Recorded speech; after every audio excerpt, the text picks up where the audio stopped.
modul saya kena use and face, kena melawat tempat-tempat ibadat ni. Saya tanya macam mana Satya Sai Baba ni, tanya dia punya pada apa nama priest lah, dia punya Sami. Dia kata Satya Sai Baba ni famous di kawasan bahagian barat India. Dan bayangkan kalau orang generasi muda yang kalau kita tengok dalam YouTube pun, kalau baca buku dia pun, kita tengok ramai yang mengikut ni, termasuk orang putih, generasi muda yang kagum dengan dia. Kerana apa? Kerana ada satu benda yang pelik berlaku pada dia. Dia boleh keluarkan macam apa, tepung macam abu hikmat lah kan. Orang duduk berebut-rebut lah kan. Tengok benda pelik kan, keluar daripada tangan. Kemudian tengah-tengah duduk tu macam nak muntah, keluar apa, telur emas kan. Semua orang kagum lah tengok telur emas keluar kan.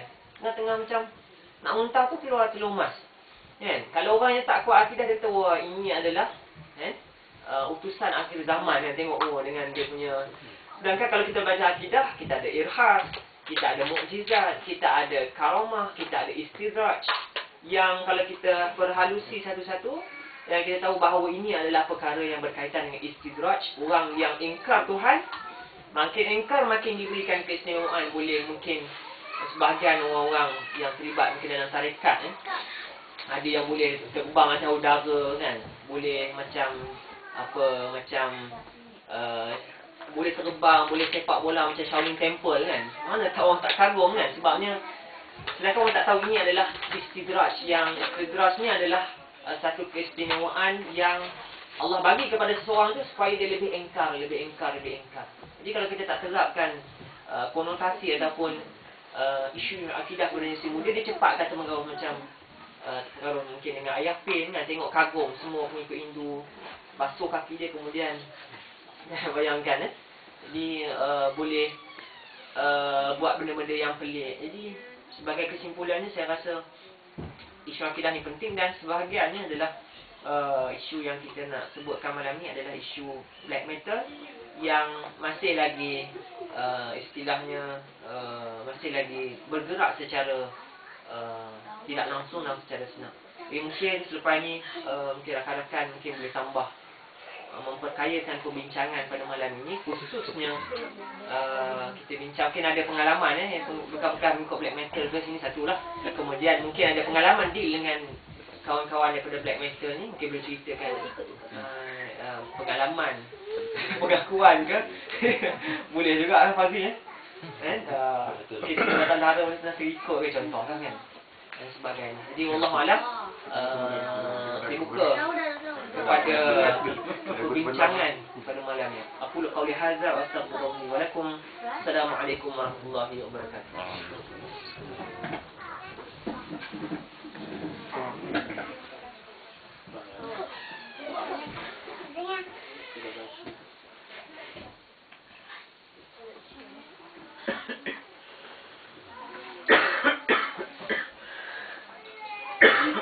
Di UK ni macam mana pengaruh black metal ni Bang?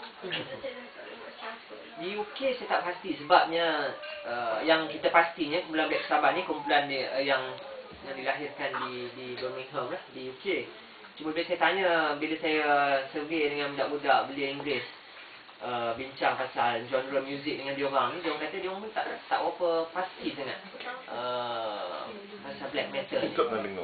Bila kata tahu tak shuffle, dia pun tak tahu shuffle tu apa. Maksudnya kita di timur lebih advance lagi daripada diorang. Diorang kata diorang tahu hanya skis tadi je. Skis tu pun saya tengok macam tak macam rupa black metal, tapi adalah rupa black metal ni, tapi tidak ada rupanya. Jadi saya rasa itulah mungkin masalah kita di negara timur ni. Bila lihat negara apa yang datang daripada barat tu dah semuanya hebat, semuanya bagus, tanpa ada satu tapisan yang boleh membezakan antara yang baik dan yang buruk. Mungkin ni yang disebutkan oleh Abdul Hasan Ali An-Nadawi, tokoh ulama India. And mungkin antara satu sebab kenapa mereka anak generasi muda ni mengikut, kerana kesalahan umat Islam dia tak jadi maju. Sepatutnya kita kena maju supaya kita mengetuai dunia ni. Saya tengok mungkin bezanya ketika Barat menguasai dunia, mereka banyak membawa selain daripada kebaikan, tapi ada banyak lagi membawa keburukan berbanding pada zaman Turki Osmani yang dulu. Bayangkan kalau kita baca artikel tentang Martin Luther, macam mana dia inspired, dia begitu terpengaruh dan terinspirasi dengan kejayaan Turki Osmani, sehingga kan dia nak membuka mata gereja. Dia minta gereja sendiri lihat tentang kemajuan dan kehebatan daripada Turki Osmani berbanding ketika Barat menguasai dunia, mereka banyak membawa kerosakan daripada kebaikan. Jadi itu jawapan yang nak lencong-lencong lah. Yang sebenarnya kalau ikut survey ni, dia orang pun tak apa nak tahu. Dia, macam mana dia merebak dekat Malaysia ni, sebab tadi Zulkifli sebut daripada Newcastle kan. Cara dia merebak tu macam mana? Mana dia ada melalui internet ke, ataupun ada satu grup memang terbang pergi ke Malaysia, dia buat macam perancang lah, dan ada sponsorship daripada pertubuhan dia, memang dia ditugaskan untuk sampaikan ke sekolah-sekolah. So macam mana cara dia bergerak ni? Dia punya modus operandi. Kalau ikut tadi kita tengok tahun 1985 bila ketika black metal ni masuk, dia tak ada ketika itu internet tak belum diperkenalkan lagi di Malaysia. Malaysia dapat internet tahun 90-an akhir kan. Jadi antara cara yang dimasukkan melalui syarikat muzik lah.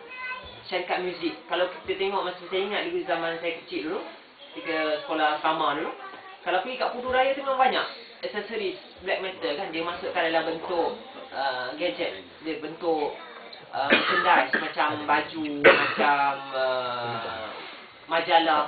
Macam tadi ada majalah yang terlepas. Kalau kat Malaysia ni ada masih lagi yang berada di pasaran, kita tengok majalah konsert.